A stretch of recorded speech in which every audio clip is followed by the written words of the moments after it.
Asosiasi Petani Kelapa Sawit Indonesia, APKASindo, merilis data harga tandan buah segar (TBS) sawit berdasarkan penetapan Dinas Perkebunan di 22 provinsi sentra sawit. Periode waktu harga TBS sawit mulai dari 1 sampai tanggal 6 Mei tahun 2023. Berdasarkan kompilasi data harga TBS sawit tersebut, Banten dan Sulawesi Selatan menempati posisi paling bawah. Bahkan harga TBS kedua provinsi ini jauh lebih rendah dibandingkan Papua Barat yang mencapai Rp2.573 per kilogram. Harga TBS sawit di Sulawesi Selatan berada di posisi buncit sebesar Rp1.800 per kilogram. Sedangkan, Banten menempati urutan ke-21 di mana harga TBS sawitnya rata Rp1.900 per kilogram di pabrik PKS. Haji Rafiuddin, Ketua APKASindo UU Utara, mengakui harga TBS yang diterima petani setempat jauh di bawah penetapan Dinas Provinsi. Harga TBS yang diterima petani sawit UU Utara sebesar Rp1.500 per kilogram ini harga pabrik. Sejak sebelum Lebaran pihak pabrik sudah menurunkan harga di bawah hasil keputusan bersama tim provinsi yaitu Rp2.150 per kilogram, ujarnya melalui sambungan telepon. Ia menjelaskan bahwa pabrik menurunkan harga dengan alasan mengikuti harga CPO di pasar global. Alasan mereka harga CPO sedang turun, jelasnya. Haji Wawan Jaro, Ketua DPW APKASindo Banten juga mengeluhkan rendahnya harga TBS sawit di wilayahnya. Saat ini, harga TBS rata Rp1.800 sampai Rp1.880 per kilogram. Kalau di Banten, harga TBS tidak pernah lebih dari Rp2.000 per kilogram karena pemerintah Banten tidak peduli dan faktanya enggan memperjuangkan di tim penetapan harga. Mereka tidak kasihan ke petani, ujar Wawan.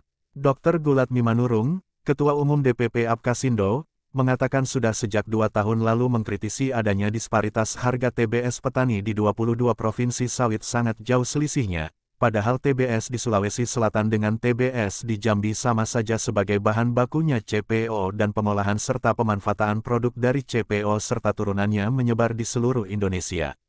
Persoalan ini dimulai dari Permentan 01 tahun 2018 yang sangat tertutup dan banyak sekali substansi pasalnya yang menggantung, sehingga tiap orang bisa saja mengartikan dengan caranya sendiri, makanya berbeda-beda. Contohnya bisa dilihat dari ranking harga TBS di 22 provinsi. Dikatakan Gulat, anjloknya harga TBS sebagai dampak dari semua beban di hilir semua ditimpakan ke hulu TBS. Seperti bea keluar, pungutan ekspor, levy, biaya operasional langsung (BOL), dan biaya operasional tidak langsung (BOTL) di proses pengolahan TBS menjadi CPO. Praktis semua ini menekan indeks K, persentase bagian yang diterima oleh pemilik petani. Sebagai contoh, jika indeks K sebesar 92% maka biaya-biaya beban tadi berarti 8% dan yang diterima petani adalah 92%. Namun dari 22 provinsi sawit, rata indeks K berada di angka 70% sampai 85%. Lain lagi jika petani sawit swadaya, indeks K tidak masuk hitungan karena sesuka hati pabrik sawit menetapkan harga pembelian TBS. Masalah ini selalu lolos dari perhatian KPRL terkait, padahal kita selalu bicara keberlanjutan tapi nampaknya untuk harga TBS petani tidak berlaku keberlanjutan tersebut. Inilah kelalaian ISPO yang dominan bicara aspek dimensi lingkungan tanpa memperhatikan keseimbangan aspek ekonomi dan sosial TBS petani sawit, ungkapnya.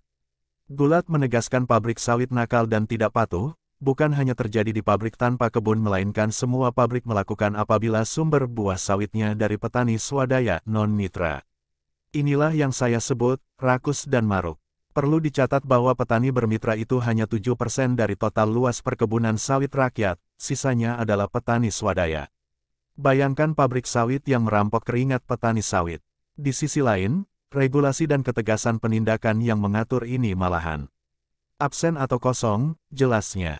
Menurutnya rendahnya harga TBS sawit petani diakibatkan pelaksanaan Permentan 01/2018 yang diskriminatif, tidak akuntabilitas dan sangat tidak transparan. Kami minta Kementan jangan hanya berkiblat kepada pendapat seseorang yang mengaku bidannya Permentan tersebut.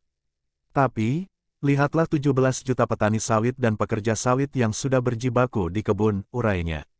Dikatakan Gulat, petani sawit merupakan investor sekalipun hanya investor kecil yang berhak dilindungi oleh regulasi. Karena itulah, Kementerian Pertanian segera menyelesaikan proses revisi Permentan tersebut. Saya mendengar Kementan sudah memproses revisi Permentan tersebut dan berharap dengan berdirinya Direktorat Sawit hal ini bisa semakin menjadi prioritas.